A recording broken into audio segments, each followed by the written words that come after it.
கேட்டால் இந்த இடஒதுக்கீட்டில அவர்களுக்கு உரிய பங்கீடு இல்லை அப்படிங்கிற வாதம் முதல்ல வந்து அந்த வாதம் தவறானது. உரிய முழுமையான பங்கீடு இல்லாமல் கூட போகலாம், ஆனால் உரிய பங்கீடு இல்லை அப்படின்னு சொல்ல முடியாது. ஆனால் அதற்கு மேலே நான் சொல்லுகிறேன், இந்த உள்ளிட ஒதுக்கீடு வேற, நிதி ஒதுக்கீடு இந்த துறைக்கு அதிகமா இருக்கணும், இவர்களுக்கு அதிகமா தரணும். தேவை நிதி ஒதுக்கீடு தவிர பிரச்சனை திசை மாறி போக வேண்டாம். இந்த பிரச்சனையை பொறுத்த வரையிலும் இந்த அருந்ததியர் சமூகம் காலங்காலமாக ஒடுக்கப்பட்ட சமூகமா இல்லையா, அது ஒரு கேள்வி. நீங்க அது ஒரே வரியில சொல்ல, ஒடுக்கப்பட்ட சமூகமா இல்லையா? இந்த பட்டியலில் இருக்கிற அனைத்து சமூகமே இப்படி காலங்காலமாக 1000 ஆண்டு காலமாக அடக்கப்பட்ட ஒடுக்கப்பட்ட சமூகம். இந்த பட்டியல் எப்ப தயாரிக்கப்பட்டது? சைமன் கமிஷன் இந்தியாவுக்கு வந்த போது தயாரிக்கப்பட்டது. சைமன் கமிஷன் முன்னால் பாபா அம்பேத்கர் அவர்கள் ஆஜராகி அன்றைக்கு இருந்த காங்கிரஸ் இயக்கம் சைமனே திரும்பி போ என்று சொன்ன போது கூட நாங்கள் சைமன் முன்னால் ஆஜராகுவோம், சைமன் முன்னால் எங்கள் பட்டியலை தருவோம், எங்கள் குறைகளை தருவோம், நாங்கள் நசுக்கப்பட்ட இந்த நிகழ்வுகளினுடைய தொகுப்பை தருவோம் பாபா அம்பேத்கர் கொடுத்த அன்னைக்கு எல்லாம் அந்த அன்றைக்கு இதே சைமன் கமிஷன் முன்னால் தமிழ்நாட்டில் இருந்த அருந்ததிய மக்களுடைய மாபெரும் தலைவரான எல்சி குருசாமி அவர் நேரில் வந்து கொடுத்தார்ல, அந்த அடிப்படையில் தான் இந்த பட்டியலே வந்து. இல்ல இந்த பட்டியலை பத்தி எல்சி குருசாமி மாபெரும் தலைவர்களா பிரச்சனை திசை மாதிரி நம்ம போக வேண்டாம். இப்போ ஒற்றுமை பிரிவினையை பற்றி நாம யாரும் ஒற்றுமை கூடாது என்று சொல்ல, ஆனால் இவர்களே இன்னைக்கு தேவேந்திர குல சமூக மக்கள் இப்போ இந்த உங்களுடன் இருப்பதற்கு அவர்கள் விரும்பவில்லை. நாங்கள் தேவேந்திர குல சமூகம் என்று சொல்லிக் கொள்ளத்தான் இப்ப பிரியப்படுகிறோம். நீங்க வந்து ஒரு அமைப்பு என்பது வேறு, நீங்க என்ன பிரியப்படுறீங்க? நீங்க என்ன விரும்புறீங்க? தமிழ்நாட்டில் வந்து 3 சமுதாயத்தை தாழ்த்தப்பட்ட சமுதாயம் சொல்றாங்க. தேவேந்திர குல வேளாளர், ஆதி திராவிடர், அருந்ததியர். இந்த 3 பேர்களுக்கும் 3 பெயர்கள் இருக்கிறது. ஒரு பக்கம் தென்பகுதியில் பல்லர், பறையர், சக்கிலியர். இந்த 3ம் ஒவ்வொரு வரை வச்சிருக்கிறாங்க. இப்போ தேவேந்திர குல வேளாளர்னா பல்லர், ஆதி திராவிடர் என்றால் பறையர், அருந்ததியர் என்றால் சக்கிலியர். இப்படி 3 பிரிச்சுட்டாங்க. இதில் நாங்கள் என்ன சொல்கிறோம்னா ஆதி திராவிடர், இப்போ வந்து தமிழ்நாட்டில் ஆதி திராவிடர் அப்படிங்கிறது வந்து பல்லர், பறையர், சக்கிலியர் 3ஐயும் இணைத்து ஆதி திராவிட பட்டியலில் சேர்த்து வச்சுருக்காங்க. இந்த ஆதி திராவிடர் என்பது பறையருக்கு என்பது ஒரு ஒரு அடைமொழியாக இல்ல இல்ல இல்ல அது அது தவறானது. ஆதி திராவிடர் இன்றைக்கு ஒரு திராவிடர்ன்றது வந்து என்ன, ஒரு சமூகத்தை ஒரு குறிப்பிட்ட ஜாதியை சொல்ற பேரா? இல்ல அப்படி இருக்கும் பொழுது ஆதி திராவிடர் அப்படி என்று சொல்லும் போது பட்டியல் இடத்துல அது வருது, அதை நாங்க எப்படி ஏத்துக்க முடியும்? அதாவது ரவிச்சந்திரன், ரவிச்சந்திரன் நீங்க வந்து கொஞ்சம் அதெல்லாம் தெரிஞ்சுக்கிட்டு என்னன்னா, இப்போ 3 நாளுக்கு முன்னாடி அரசாங்கம் ஒரு உத்தரவு போட்டிருக்கு. என்ன உத்தரவுனா, தலித்னு சொல்றீங்க, ஆனா தலித்ன்ற வார்த்தை பட்டியல்ல இல்ல, அது வந்து நீங்க தலித்ன்ற வார்த்தையை நீங்க சேர்க்கக்கூடாது அப்படின்னு சொல்லி மத்திய அரசாங்கம் உத்தரவு போட்டிருக்கு. தலித்துங்கிறது வந்து நம்ம எல்லாரும் அழைச்சிக்கிற பெயரை தவிர அது ஒரு ஜாதி பெயரா நாங்கள் கருத மாட்டோம்னு. ஆனால் இதே போலதான் ஆதி திராவிடன்றது வந்து அது உண்மையான பூர்வீக பெயர் இல்ல. அன்றைக்கு திராவிட இயக்கம் வந்த போது ஆதி திராவிட இயக்கம் மலர்ந்தது. அப்போ ஆதி திராவிட இயக்கத்தை ஆதி திராவிடன்ற பேரை நாங்க தமிழ்நாட்டில் அழைச்சிக்குவோம், அதை எங்களை வந்து நாங்க எல்லாரும் சேர்ந்து சொல்லிப்போம் சொல்றப்ப அதுக்கு அங்கீகாரம். இப்ப நீங்க சேர்ந்து பட்டியல் மாத்திருக்கலாமே, நிதர்சனமான உண்மை ஏமாத்தணும். அவரவருக்குரிய பங்கை அவரவர்கள் பெற வேண்டும் அல்லவா? அவரவருக்குரிய பங்கை அவரவர் பெற வேண்டும் அல்லவா? அப்படியானால் இந்த அரசாங்கம் எம்பிசில நரிக்குறவர்கள் இருக்கிறார்கள். இந்த நரிக்குறவர்கள் 20% இதுவரையில 1% கூட நரிக்குறவர்கள் பேசுவது நியாயம் இல்ல. அது நியாயம். தலித்துகளை பிரிப்பதற்கு மட்டும் அரசியல் கட்சிகளும் அரசும் முன்வரும். அவர்கள் கோரிக்கை மற்றவர்களை பிரிப்பதற்கு முன்வர மாட்டாங்களா? அவர்கள் கோரிக்கை முன்வைத்திருக்கிறார்கள், அதுவும் பரிசீலனை இருக்கிறது. இன்றைய சூழ்நிலையில என்னுடைய குற்றச்சாட்டு அரசாங்கம் தலித் மக்களுடைய பெரும்பான்மையை உடைத்தெறிவதற்காக பிரித்தாளுகிற சக்தியிலே முயற்சிக்கிறது, ஈடுபடுகிறது. அதற்கு தெரியாமல் எங்களுடைய சகோதரர்கள் பலியாகிறார்கள். அரசாங்கம் இந்த கோரிக்கை இவர்கள் அரசாங்கம் செயல்பட்டு இருக்கு. தேவேந்திர வேளாளர்னு சொல்றாங்க. எங்கள பிரிவுகள் இருக்கு. குடும்பன், பல்லாடி, வாதிரியார், மூப்பன், பட்டப்பெயர்கள் ஒவ்வொரு ஏரியாவில் நாட்டார், வீர நாட்டார், கொட நாட்டார், 15 வகையான 15 வகையான இவங்கள்ல இந்த ஆதி திராவிடர் கொண்டு வந்துட்டால் இந்த இவங்களை நாங்க இதெல்லாம் சேர்த்து தேவேந்திர குல வேளாளர்னு அறிவிக்க சொல்றோம். இந்த அறிவிப்பை விட்டு ஒட்டுமொத்த தேவேந்திர குலம் ஆதி திராவிடர்னு சர்டிபிகேட் கொடுக்குறாங்க. ஆனா எங்களுடைய குழந்தைகளுக்கு நான் தேவேந்திர குலத்தான் எடுத்து வச்சிருக்கிறேன். அப்ப பட்டியல சான்றிதழ் கொடுத்திருக்காங்க இருக்கு, தேவேந்திர குலத்தான் பட்டியல்ல இருக்கு. அந்த பட்டியல்ல தேவேந்திர குல வேளாளர்னு தனி பட்டியல் கொடுக்கணும் தான் எங்களுடைய கோரிக்கை. ஏன்னா இது ஒட்டுமொத்தமா தாழ்த்தப்பட்ட சமுதாயம், தலித் சமுதாயம். இதே நிலைதான். இப்ப நான் நம்முடைய என் சகோதரர் பசுபதி பாண்டியன் கேட்கிறேன், நம்முடைய முதலமைச்சர் கலைஞர் பிரித்து ஆளுகிற இந்த முயற்சியில் ஈடுபட்டிருக்காரு, அருந்ததிகளுக்கு தரணும்னு சொல்றாரு, அதை அப்படியே ஏத்துக்கிறீங்க.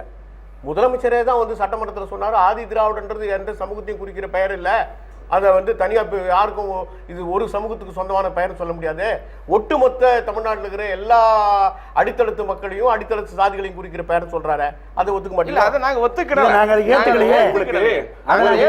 இதை நாங்க வரவேற்கிறோம், அதை நாங்க ஏத்துக்கல. காரணம் 76 உட்சாதி பிரிவுகள் இருக்கு எஸ்சி பட்டியல்ல. இந்த 76 உட்சாதி பட்டியலையும் ஆதி திராவிட நலத்துறையும் சொல்லிட்டு ஒரு நலத்துறையை வச்சு கொண்டு வந்திருக்கீங்க.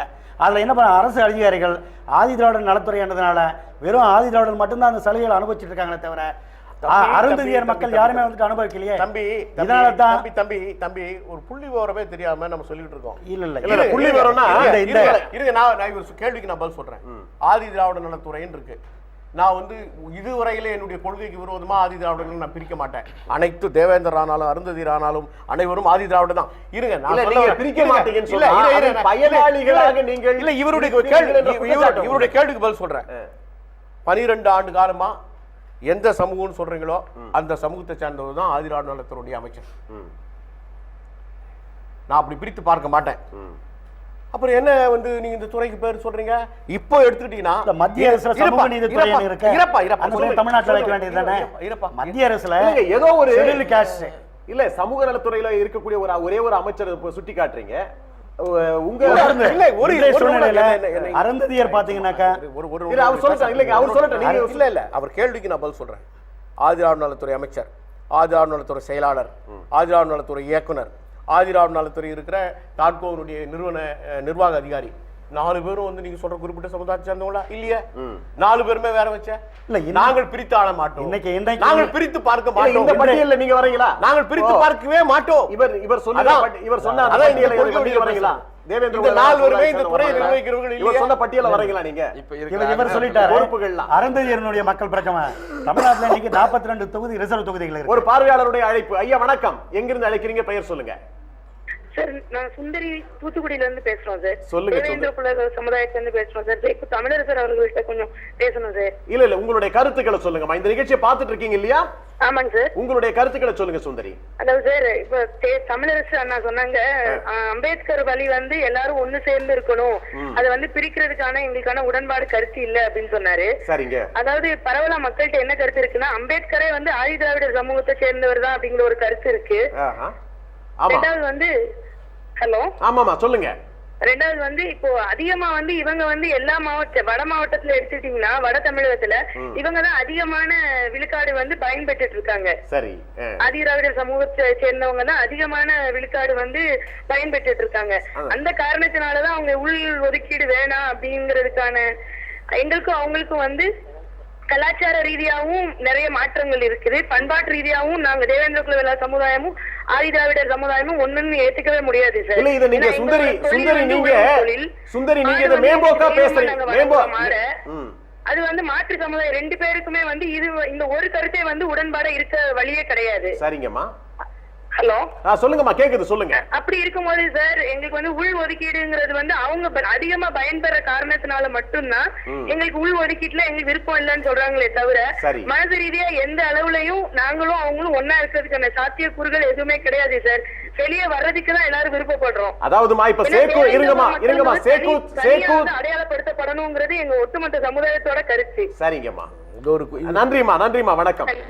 அதாவது சேக்கு தமிழரசன் அவர்கள் வந்து இந்த பிரச்சனையில வந்து கூடாதுன்னு வன்மையா, ஆனால் அதே நேரத்திலே மார்க்சிஸ்ட் கம்யூனிஸ்ட் கட்சி போன்ற கட்சிகள் எல்லாம் இந்த இடஒதுக்கீட்டு முறையை ஆதரித்திருக்கின்றன. அது குறித்து என்ன சொல்லுங்க? ஏன் மார்க்சிஸ்ட் கம்யூனிஸ்ட் கட்சி கேரளால கொண்டு வரலாமே, மேற்கு வங்காளத்துல கொண்டு வரலாமே, திரிபுரால கொண்டு வரலாமே, ஏன் அங்க கொண்டு வரல? இங்க கொண்டு வரணுங்கிறான். ஏன் இங்க எஸ்சில மட்டும் கொண்டு வர்றாங்க? இது பெரியார் பிறந்த மண். என்ன பெரியார் பிறந்த மண். அவர்கள் பெரியார் சமூக நீதி காத்த தலைவர்கள் பிறந்த மண். அவர்களே பெரியார். அதனால தான் இது தமிழ்நாட்டுல வந்து இன்னைக்கு வந்து இந்த இடஒதுக்கீடு வந்து கொடுக்கணும் அப்படின்னு மாண்புமிகு தமிழக முதல்வர் வரப்படு. நண்பர்களே, அருந்ததியருக்கு தனியிட ஒதுக்கீடு என்பது கொள்கை அளவில் முதல்வர் ஏற்றுக்கொண்டிருக்கிறார். தேவேந்திரகுல வேளாளர் சமுதாயத்திற்கும் தனியிட ஒதுக்கீட்டினை முதல்வர் அறிவிப்பாரா? சிறிய இடைவேளைக்கு பிறகு நீதியின் குரல் பரபரப்பாக முழங்கும்.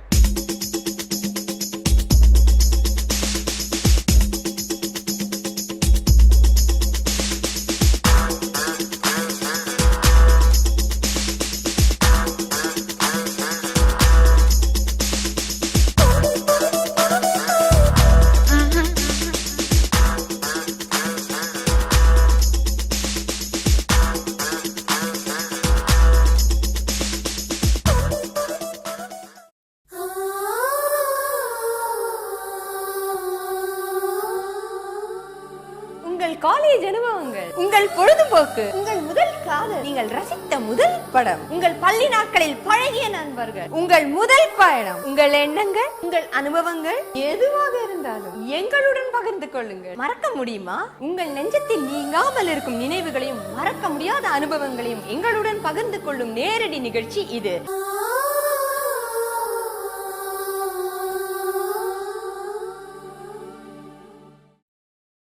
நம்முடைய நண்பர் இதயத்துல்லா அவர்கள் ஒரு கருத்தை சொன்னார்கள். இடஒதுக்கீடு நடைமுறையில் இருக்குவேயானால் நாளைக்கு அதற்கான ஆணை தமிழ்நாட்டிலே பிறப்பிக்கப்படும் என்பதை அவசர சட்டத்திற்கு நான் மாத்திரமல்ல நம்முடைய ஆளுநரும் கையெழுத்திட தயாராக இருப்பார் என்பதை உங்களுக்கு தெரிவித்துக் கொள்கிறேன். தலைகளை எண்ணிக்கொண்டு அதன் அடிப்படையில் இடஒதுக்கீட்டினை வழங்க வேண்டும் என்ற தந்தை பெரியாரின் வழி பின்பற்றி சாதிவாரி கணக்கெடுப்பு எடுக்கப்படுமா? அருந்ததியர் சமூக மக்களுக்கு தனி இடஒதுக்கீடு விரைவில் வழங்கப்படுமா? ஏற்கனவே தாழ்த்தப்பட்டோர் பட்டியலில் இட ஒதுக்கீட்டினை பெற்று வரும் அருந்ததியர் சமூகம் தற்பொழுது தனி இட ஒதுக்கீடு கேட்பது நியாயமாகுமா? அருந்ததியினரின் தனி இட ஒதுக்கீடு கோரிக்கையினை சில தலித் அமைப்புகள் எதிர்ப்பது ஏன்? அருந்ததியின மக்களின் கோரிக்கைக்கு தமிழக அரசின் விளக்கமான பதில் என்ன? அருந்ததியினர் தனியிட ஒதுக்கீட்டினை அனைத்து கட்சிகளையும் அழைத்து பேசி முதல்வர் முடிவெடுப்பாரா? அருந்ததியினர் தனியிட ஒதுக்கீடில் கம்யூனிஸ்ட் கட்சிகளின் நிலைப்பாடு என்ன? தாழ்த்தப்பட்டோர் பட்டியலில் இடம்பெற்றும் தனி இட ஒதுக்கீடு வேண்டுமென அருந்ததி இன மக்கள் கோரிக்கை விடுப்பதின் உள்நோக்கம் என்ன?